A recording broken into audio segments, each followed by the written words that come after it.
Manasquan, New Jersey. Finally. And we know we have a lot of friends and family who kind of wanted to keep track of us. One of my big frustrations is we just don't have internet. So I can film things and I can edit them, but so far I haven't been able to post anything. I'm going to try tomorrow. So we're going to try this format just to tell you a little bit about what we're doing. I'm sure it'll be rough, and I'm sure we'll get better as we go. Last Monday, July 3rd, and we left the marina on July 5th. Right. And our first goal was Delaware City. So we left 7 o'clock in the morning, I think. Had a great sail down, motor down to... Had a nice push with the tide. Actually, a great push with the tide through the C&D and into Delaware City Marina, where we've never been, and it's a strange little place, but we enjoyed it. Met our first loopers, although we haven't and still probably don't feel like loopers, but we had a captain's meeting. We talked about when and where and how to get down to Delaware Bay. Looked good to me. Some people weren't going to go. So we got up early Thursday morning and headed to Cape May, and we had another nice day. We had a nice push with the tide. Got down after about 3 hours, though. We had some very heavy fog, very heavy. We were fine. We had the radar. Everything was good. As a matter of fact, it was so heavy. The first time I ever heard of this, the C&D Canal was closed. I'd say it was less than a quarter of a mile visibility. Yeah.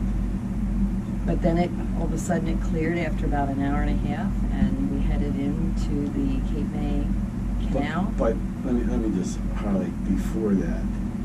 As soon as we entered this fog bank, my radar stopped working. Yes. And my transponder. So it was interesting for a while. I finally figured out it was electrical. But it's nice to have radar when you're in the fog. So we went into Cape May. Saw a whole lot of dolphins. We probably saw 25 dolphins just hanging out there. We've seen dolphins several times.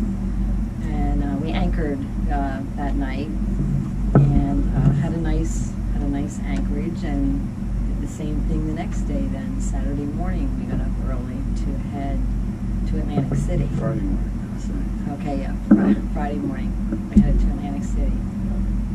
That was a very nice motor up. Mm-hmm. We were 3 or 4 miles offshore. It was pretty clear. There were parts that it was a little overcast, but no issues there, no issues going in the inlet. But there were 2 marinas and neither one had a slip.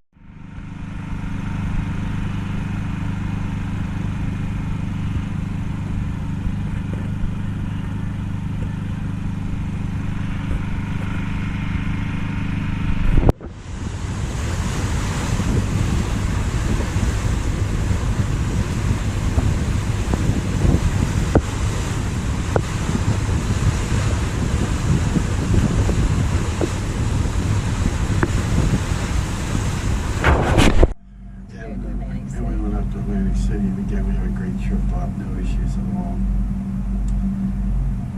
We anchored at Rum Point Basin. Rum Point Basin, which was a strange place, a little bit like going into Fairley Creek. But there was no marinas in Ocean City, obviously, being a holiday weekend. Yeah, Atlantic City, the two that we called, yeah. But that was fine, we were prepared. So we got up on Saturday morning. It ground a little bit coming out, but we just powered through it.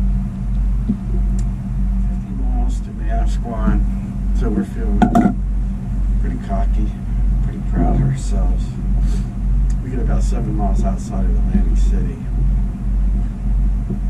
and I hear this ungodly engine alarm.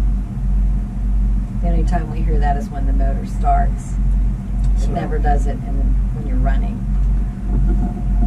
It took me about 30 seconds to get my wits, and I went down and shut the engine down completely. So it's Friday, Saturday, Saturday morning, we're 7 miles out of Atlantic City with absolutely no engine. It's about 7:30, so nobody's open. Lorraine somehow got in touch with OUS corporate. I got in touch with OUS Atlantic City, and there was quite a bit of finagling, like what plan we had, who we were. We had towing on our insurance, but also a private plan, and we were also straddling the line between two areas, but we got it all worked out. Ended up getting a tow, a 50-mile tow to Manasquan. We had a slip there. We were concerned. We didn't want to go back in Atlantic City because there were no slips. So they did tow us up, and we're at Captain Bill's Landing. And that guy seems to have some connections. We actually got a mechanic on the boat Sunday morning, and he was here this morning. We have to get a part overnighted, so we're optimistic that we can be out of here tomorrow and keep heading north to Sandy Hook.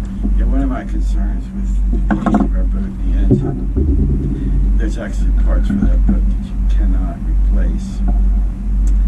So the mechanic's name is Perry, and he was trying to figure out if we could put a jury rig apart, and he told me it is an actual part, but they're only available in England. Anyway, I did some research, and American Diesel was recommended to me years ago. So I called, and I got a hold of a guy named Eric, short story, and I said, do you know anybody who knows anything about the British Leyland? He said, I know a lot about it. I said, is your name Jesus? Anyway, he identified the part, told me he could overnight it, so we have two of them coming tomorrow, hopefully. Perry, the mechanic, will put him on the boat, and we still have hopes of getting out there tomorrow, maybe going to Sandy Hook.